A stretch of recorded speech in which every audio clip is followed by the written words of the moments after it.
Welcome to the Brave Feminine Leadership podcast, where I get to dig into delicious conversations with global leaders, and we get to soak up their wisdom and perspective on life and leadership and why there are not more female CEOs.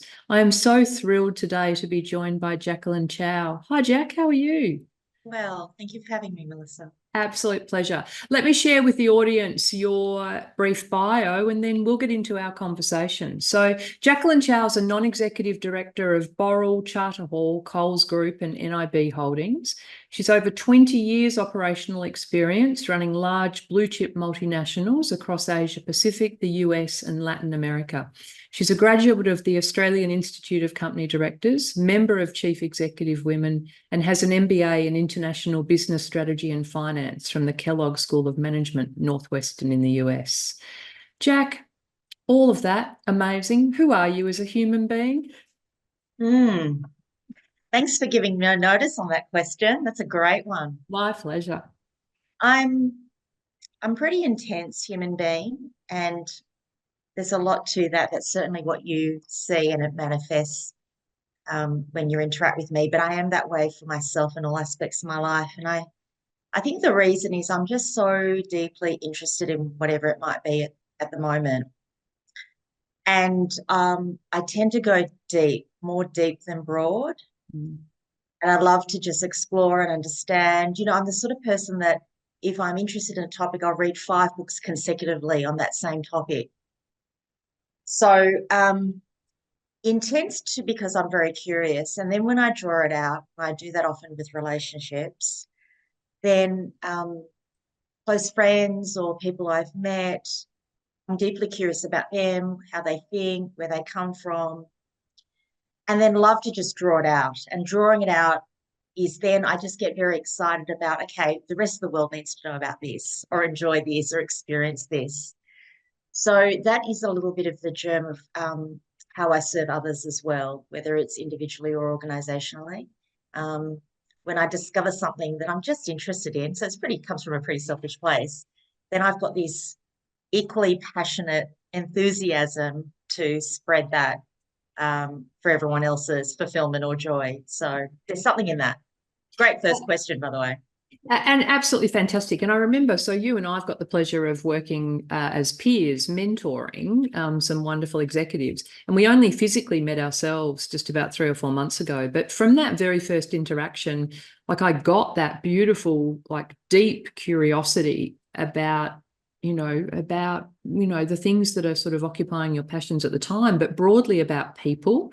And, I know I felt an instant connection when we had that chance to kind of sit down and chat. So thrilled to have you here. Let's get into your incredible career. And, I know that you've been with Fonterra and Arnott's and Kellogg, so lots of really senior roles. Just tell us a little bit about you and your career.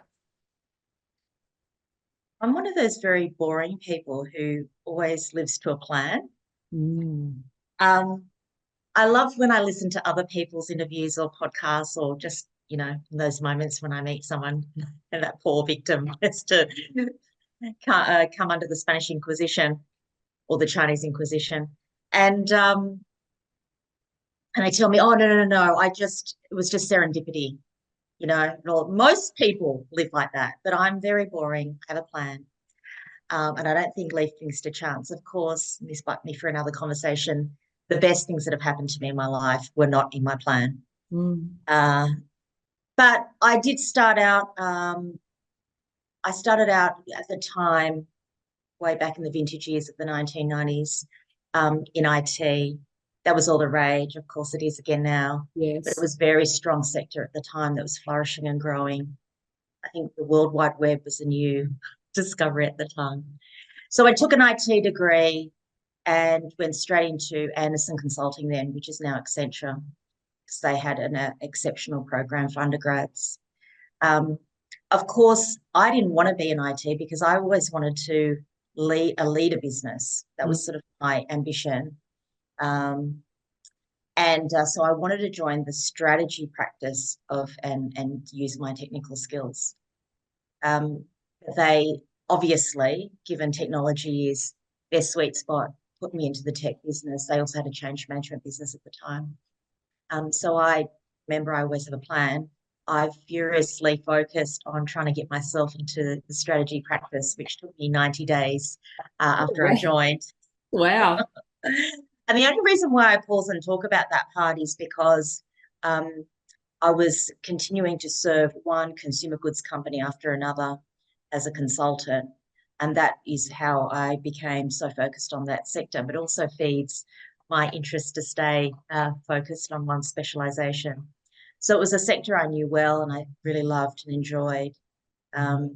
It was very common practice for those who wanted to run businesses and started in consulting to then pivot into industry and lead businesses, and usually through the strategy arm of the client side, the industry side, which is exactly what I did. So I pivoted into industry, joined the finance team, which usually is the team that houses strategy. And then thereafter, that's where my career progressed. I ran larger and larger portfolios progressively as I had more experience and accumulated more skills of consumer branded portfolios. And then as the portfolios got bigger, so did the regional remits. It started only in Australia, New Zealand, Asia Pacific. And then my last executive role was the company you cited, Fonterra, the dairy company, which is the largest, which is incredible. New Zealand always punches above their weight with their export businesses, whether it's in sport or wine, but also in dairy. So for such a small country, it's actually the largest dairy processor in the world. And so I was really honoured to be able to serve that company and as their chief operating officer. So I had my team across 80 different countries in the world, and it was a great last executive role before I pivoted into non-exec career. Also, that was on the plan. Okay, so I mean, that is one of the more intentional kind of plans, and you and I had a chat about that, and we'll dig into it. But I wanted to ask a question for you about your exec roles. Firstly, I was listening to Andy Penn speak at a breakfast yesterday, and he talked about a lot of people will ask career advice along the way. And he always said that his advice to people was when you're looking at taking an opportunity, and let's say you're lucky enough to have 2 or 3 to consider in front of you, his advice was look for the opportunity to take on the project or the opportunity that is closest to the company's core priorities and strategies, rather than take the opportunity that's necessarily going to give you on paper what might seem like the bigger role or, the more exciting role. What's your perspective on that? I definitely buy into his advice based on the context you just described in that small moment. The hesitation in my voice is it depends on the individual and what their pursuit is. If they've got other objectives and just being on a team, I remember Sheryl Sandberg of Lean In Phenomenon and Facebook. She always wanted to work on growth businesses. And I remember Zuckerberg told her, because obviously Facebook was tiny when she joined and unknown.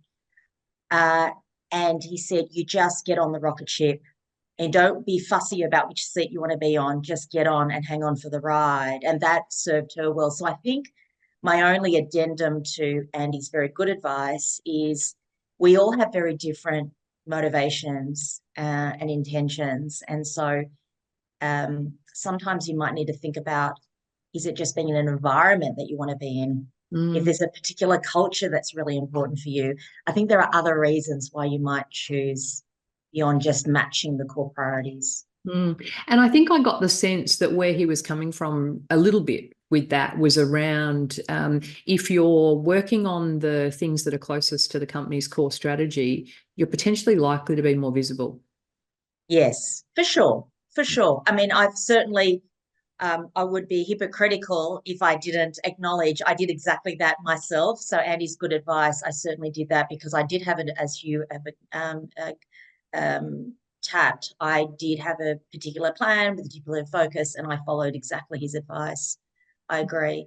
I just do admire, and I want to say this as an and, not an or, I do admire people who have broad-minded, courageous, and done sideways moved and accumulated richer, broad experience, not with a clear focus on those priorities and that priority matching concept, had been better for it, having that broader perspective. Any challenging moments while we stay with the executive career before the transition phase? Like, what do you call out? Were there any particular challenging moments that come to mind when you think about your exec career?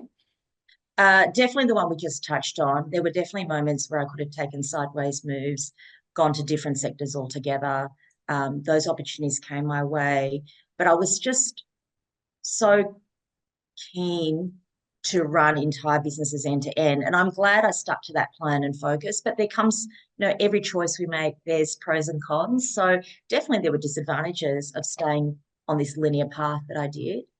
But there were definitely things, as I said, that didn't go to plan, which started with a challenge or a problem, but then blossomed into the best and most fulfilling life experiences for me because it was outside of my plan. So definitely a lot of things. What came up that wasn't on the plan? And you talked about, when you and I spoke beforehand, you talked about the kind of magic ingredients about building the richest experiences. I'd love to hear your thoughts on something that didn't go to plan that was wonderful and what the ingredients are of those rich experiences. Well, the first one, and I attribute actually these moments to being sponsored by the very best bosses I've ever had. There were three that came to mind. The first one, when I first pivoted into industry from consulting, from Anderson Consulting, Accenture, the well-trodden path is that you work up your way up the strategy practice and then you become the head of a business unit or a general manager. And the managing director at the time said, no, you're working for a consumer goods business. You need to be in marketing or sales. That was not what I wanted to do. I didn't want to work in a function, a bit like Annie Penn's advice, be at the core priorities, be in the core business. What I didn't know, I had a false assumption. What I didn't know is, of course, you need to be at the heart of where the economic value is being generated. And at the coalface of it, which is with the customers. So I naively had a lot of false assumptions. He sponsored me, took me under his wing, didn't know what I was doing, had zero marketing experience. So I was very nervous. I would not, without his sponsorship, have made that choice. Yeah. And did earn my way up through to more senior ranks. And he, through him, the organisation I was serving, which was Kellogg Company at the time, sponsored my full-time MBA, which was very generous, in the US for 2 years at a great school, business school. So, that was a great situation where it didn't go to plan. I was really nervous about this. And thank goodness that he did that and sponsored me. The second quick one I'll share with you is I feel pregnant with my one and only child that I have, James. I always wanted to be a mum. But I didn't think when I was just about to join a new company, falling pregnant on a brand new first day in the job was the plan, not mine. And it was not an easy conversation to have with my new boss, who I hadn't built a relationship with, that I had fallen pregnant on day one. I was already in my end of my first trimester. Yeah. So that didn't go to plan. But gosh, again, I had a fantastic sponsor, and soon after I returned back to work, I actually got a promotion to run the Arnott's biscuit business. So that was my first billion-dollar business to have ever run. Beautiful brands, iconic household name in Australia. So, it just, things work out, not always to plan. No, absolutely.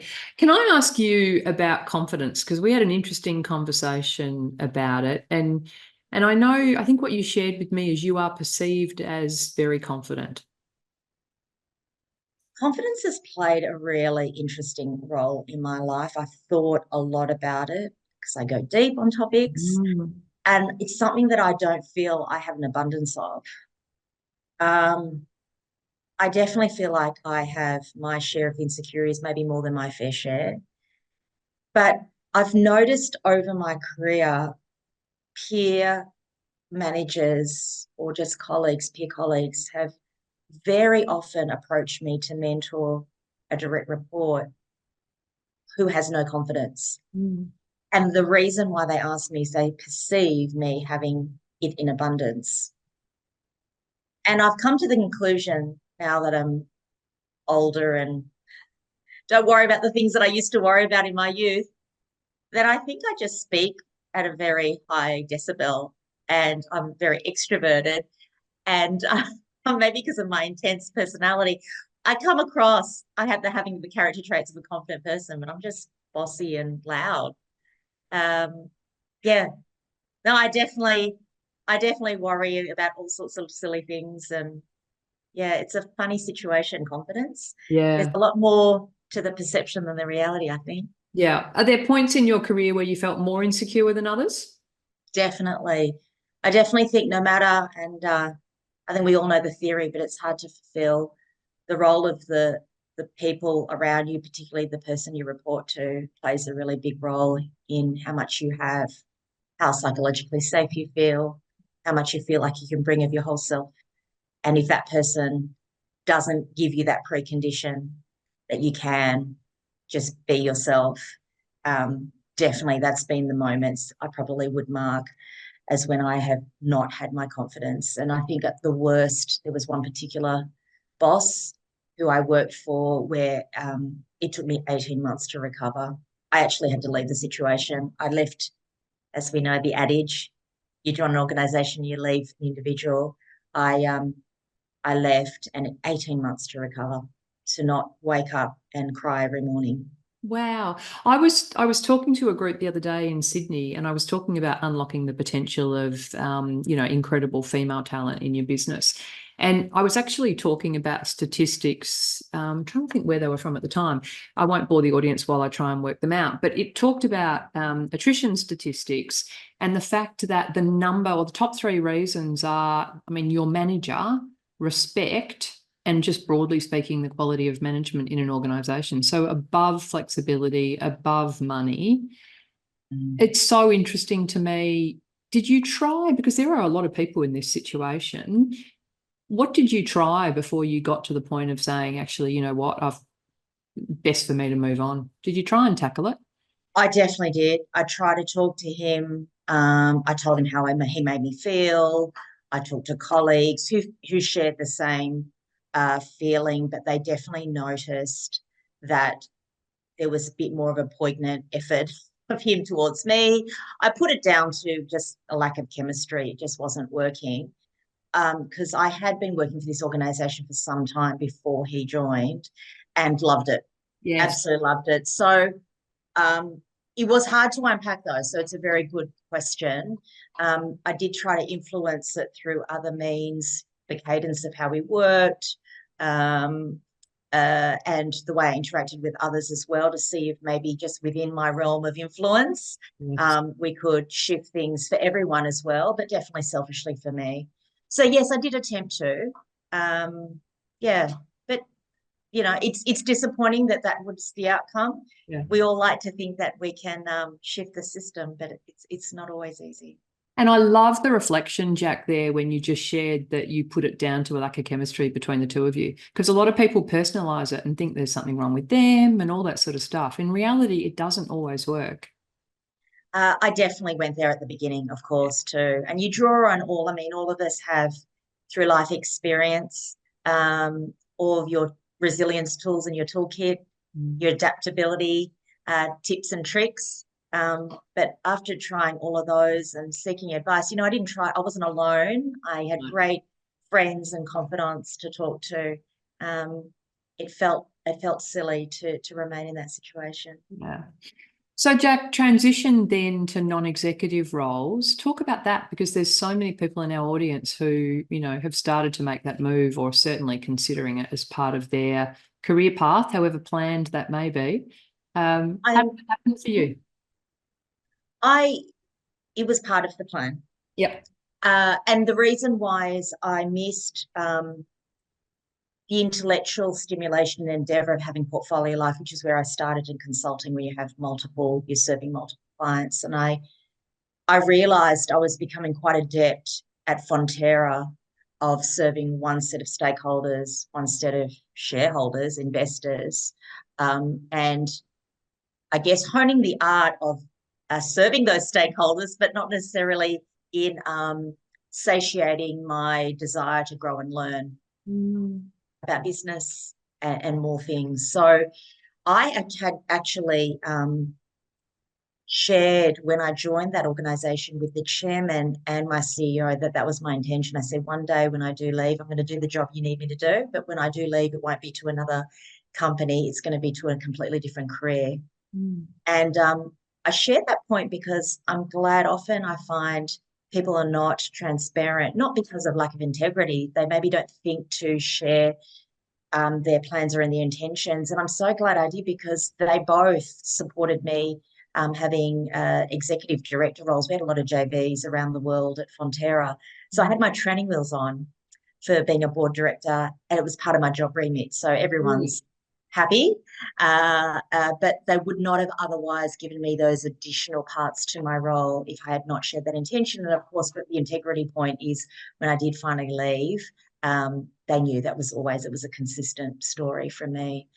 So I added my first independent non-executive director role that was really adjacent to my consumer goods career while I was at Fonterra. So I had an independent role with Fisher & Paykel, of course, a New Zealand, another New Zealand global icon. And then eventually, as I left my executive life, then I started to build and curate my portfolio. I was really keen to shift, give it my saturation. I'd read the 5 books on consumer goods by then. Yes. I really wanted to broaden the sector experience. So I really focused on having anything not consumer goods as I built my portfolio. So I did that and added 1 per year. I'm going to take us off track for a minute because I'm curious now. What are you deeply curious about right now? China. Okay. I've got 2 books going at the moment. One called On China by Henry Kissinger, who just passed away, of course, only months ago. That's a dense read, but I'm cracking it. I'm giving it a crack. Well done. Another one who's an activist, a dissident. So it's another nonfiction. A gentleman who's completely blind. He's a lawyer. Came from a really poor rural village in China, and his incredible family who were able to find a way to educate him when they really had no money to eat, and how he drew the attention of, at the time, Barack Obama, Hillary Clinton as Secretary of State, and CNN, all the way from China, and able to get, I think, Christian Bale, the actor as well, to help him on his pursuit to get the Chinese government at the time to consider the vulnerable. So in case the disabled and on all those who didn't have a voice. So yeah, there are 2 books that I'm reading at the moment, because one thing I have been thinking about in service is how can I draw Australian and Chinese cultures and understanding more deeply is something I'm sort of been thinking about a lot. But it is so geopolitically fraught. I don't know if it would be career enhancing or a career disaster, but certainly it's very uncomfortable for us. And it's, again, topical this past couple of weeks. Absolutely. Penny Wong's got her hands full delicately managing all of that. So I'm trying to read it and trying to answer that question for myself. How can we have the 2 cultures and countries come to less dissonance and a more comfortable place where we can get the best of each other?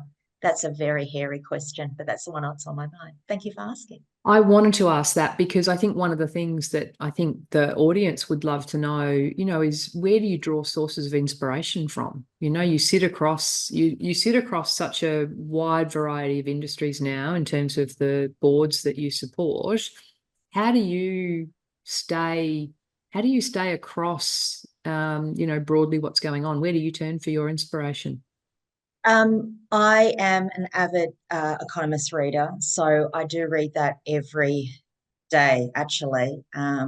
It's a weekly newspaper for those who read it and know, but it touches every topic, every continent, culture and the arts, science and technology, business, tech, everything. So I feel like at least at a glance per week, I'm skimming all things. And then if I've got an intense interest, I can dive into. So that one keeps me abreast of everything per week. I like to listen to BBC World News Service as well.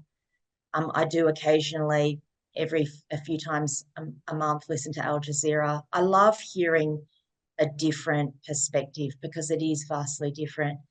I have a driver who I use sometimes where I've got to travel a few hours at a time and then I can work in the car. And he's of Pakistani descent. And I love talking to him because everything I read from Western press is nothing like his stance. Yes. So we all live every day in a parallel universe of completely different perspectives. I've never been a history buff other than just an avid reader of history, but I never studied history. And as we all know, the way the historians wrote the account is through their eyes, through their lens. But we could have two completely different interpretations of the same experience or situation, can't we? Yeah, that's incredible. Jack, I want to move to mentoring and the work that we do mentoring. And, I think a conversation you and I started about often when we start working with people, the first issue or the reason, so, that they turn up to work with us from a mentoring perspective is usually the easy one to fix. And there's usually other things kind of going on the surface. Let's talk about that. And I think there was one you were going to share, a personal one that you were going to share about that as well. I've always found that no matter the brief, so the brief might come from the client or the client's manager. They said it's almost a coaching, not a mentoring brief, isn't it? It's like, help me get more media savvy, which I am not adept at helping someone to do that. But okay, that's the brief. I would recommend other people there, or help me be more succinct, or help me. And every time that brief comes up, then because I'm trying to understand the rationale of why we are in this situation, as we unpack, always 100% of the time, the mentoring opportunity becomes a second, third, fourth order effect all the time. Do you have that experience too, Melissa? Yeah, absolutely. Yeah, absolutely. When you ask the why, it is something rooted in, often, and what's happened to me in my life, some false assumption that I've got to completely break. I need the intervention of someone's broader perspective and a spin on it. So that for me is always the experience. I'm going to say to you, just drawing back to the earlier conversation we had about where I lost my confidence, 18 months to recover. One of the things that I did do is I sought a mentor. Yeah. And I remember when I was at the lowest point in terms of zero confidence. And she kept saying to me, you can't change this, manager. She goes, but what can we do? What can you do to shift? And I remember I was so young at the time when it happened. I never fully appreciated and understood that concept of you can't change other people as much as we'd like to try as a mum. Yeah. But what is it that I can do that's in my control, and what do I need to shift? Because, of course, we all live in an ecosystem. We're all connected. There is definitely things that I'm doing, I'm thinking, yes, that is emitting something, and what can I shift? It took me decades to fully understand that. So as a mentee, that's served me well now as a mentor. That's a fantastic example. Can I ask you about recruiting for CEOs? It's a very, very volatile world, and I'm going to ask about female CEOs, but can we just start broadly with what do you consider when you're looking for a CEO?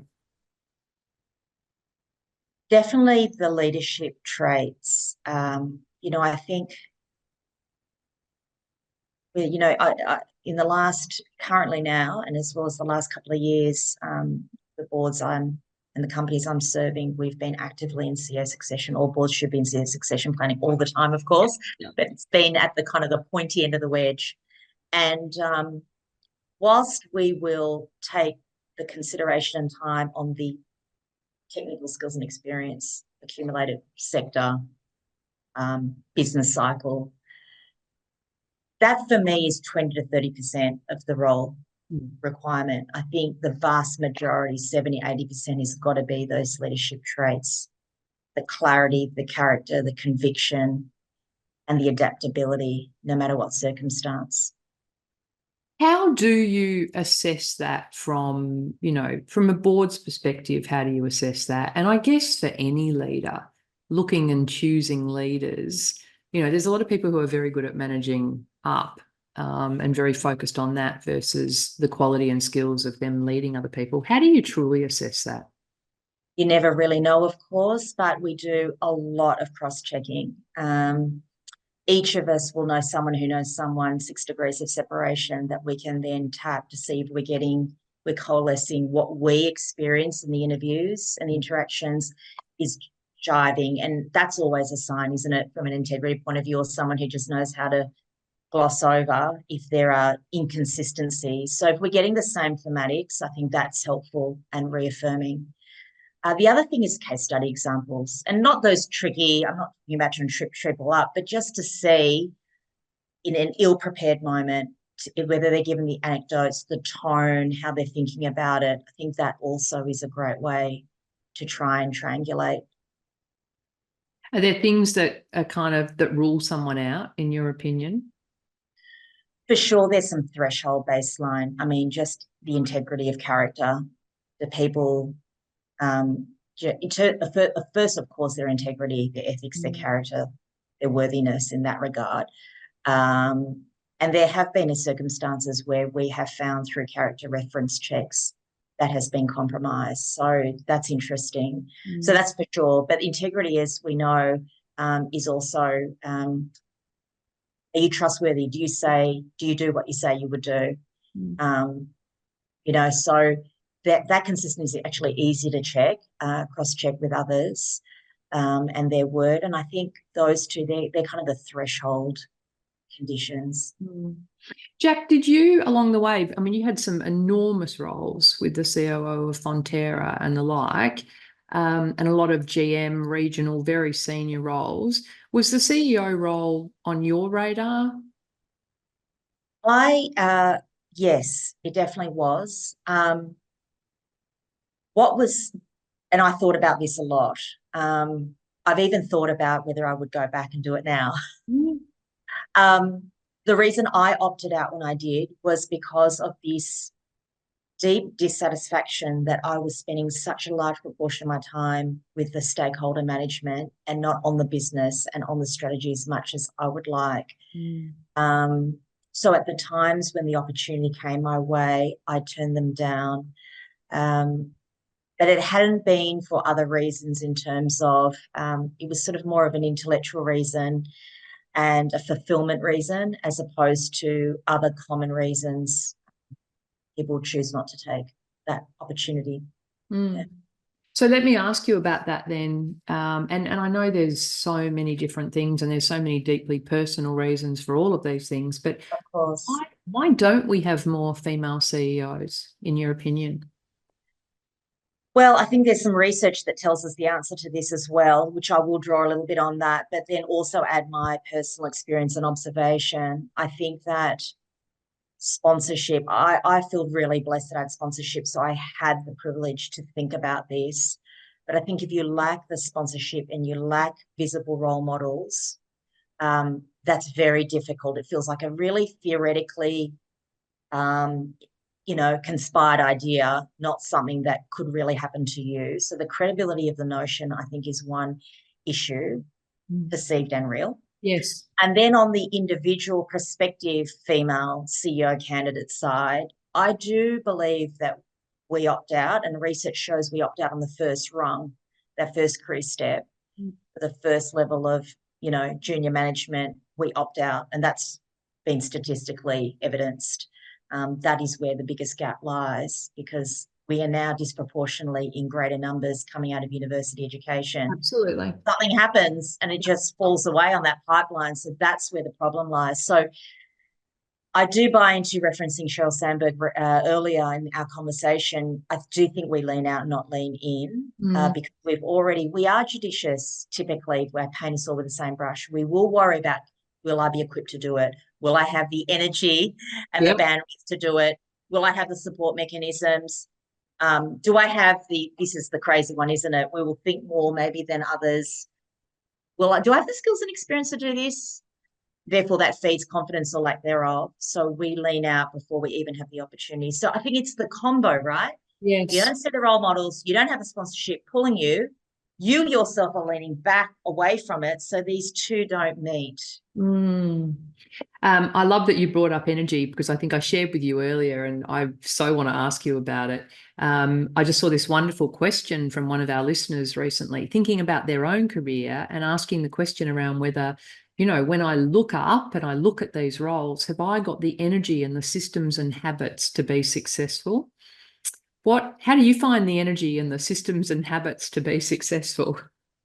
Um, Do you? I definitely, well, I'm going to actually throw one to you because Melissa, I have to tell your listeners, asked me the great question about how I am. And I had the same energy deficit conversation with you, Melissa, back at Christmas when we are having a little bit of Christmas cheer before the end of the year.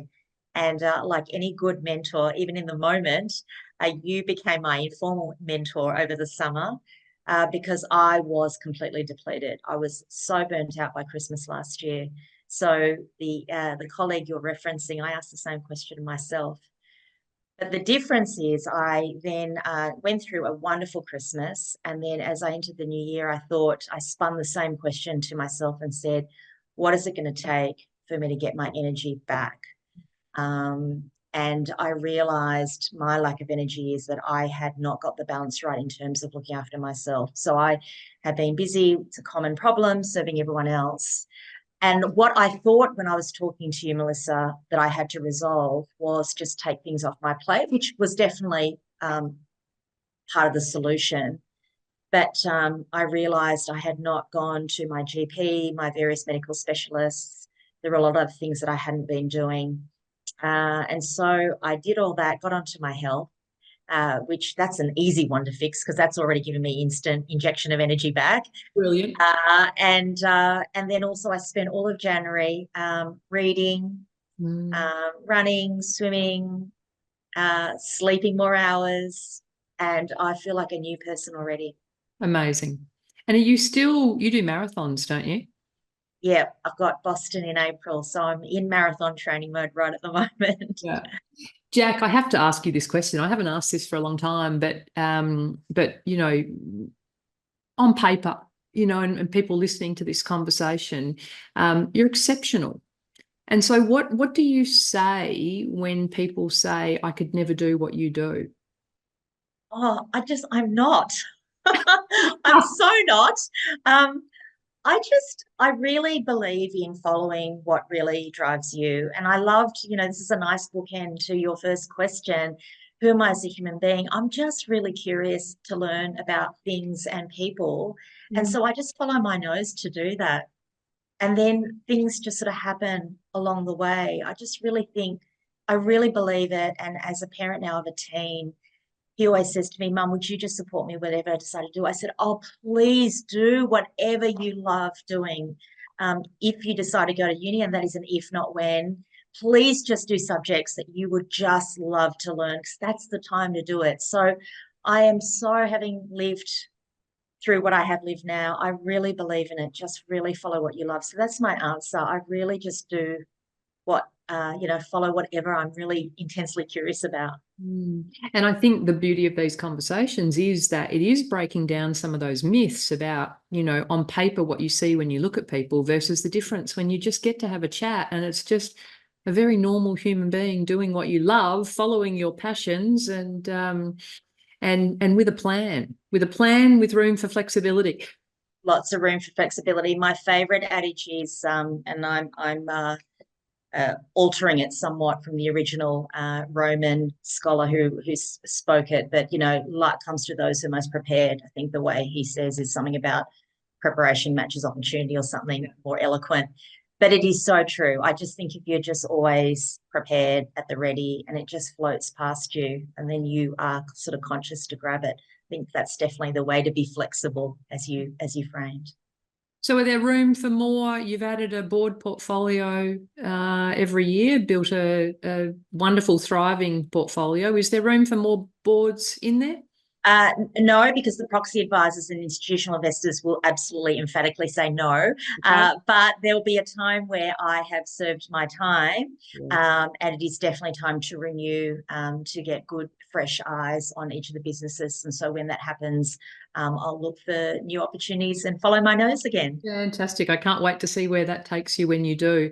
So, Jack, my final question that I ask of everybody, and I would love to hear your thoughts. From your perspective, what does brave feminine leadership mean? And do you think it needs to change? I love your brand proposition because I actually, as I've thought about your brand, it's it's so rich. There's so much to unpack there. But my brief answer, because I have thought about it a lot, is I think being brave, I've now realized is actually a choice. I Mm. love that some people are innately courageous, for sure. Yes. My little niece is courageous. She's just born that way. I admire that. But for the rest of us, I think it's about choosing. Will we lean in, make an active choice, say that thing that's on our mind out loud? Mm. And I think that's fantastic that I've realized that now, because if you're not naturally born brave, and I'm not, you can make those moments of choice. Feminine, I think, for me, clearly is reference to gender at the moment, only because factually in the world, most senior roles are not held by women. Yes. But I do hope in time, to answer your last question, does it have to change? I hope it evolves in its meaning to maybe encompass all types of maybe less prevalent leadership styles, and Yeah. that we embrace that. Fantastic, Jack. Thank you so much for joining our conversation. It's just been such a pleasure chatting to you today. Thanks for having me.